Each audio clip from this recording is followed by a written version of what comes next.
Včeraj smo šli prav z Velo izletom pelat Trebeljevo, tako da to je video vzpon na Trebeljev. Komentirajte spodaj, če želite, da v takih videih kaj komentiram zraven, kako sem se počutil itd.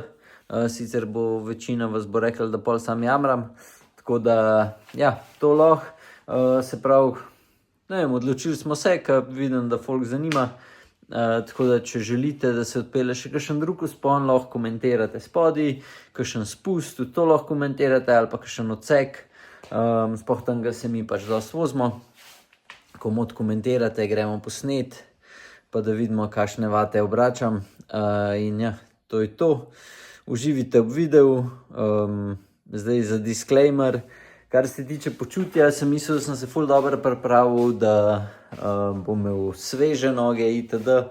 Ampak sem že po prvem kilometru vedel, da to ni glih to, ne?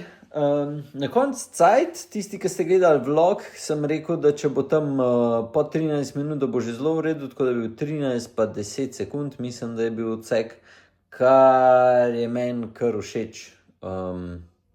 Pač mislil sem, da bo ful slabš, mislil sem, da tam na začetku spona do 15-16 minut, da sem vozil.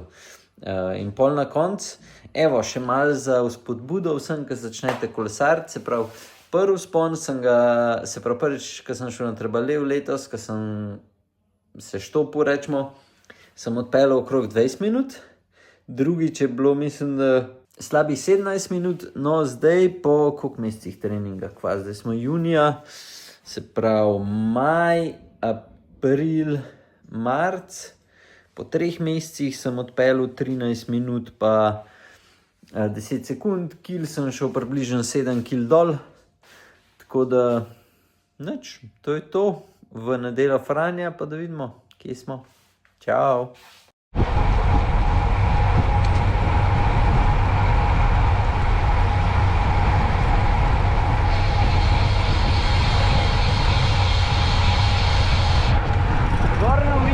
Počakamo.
kaj, ampak imam gotove noge. Gledam vate, 15% manj, kar bi mogel biti.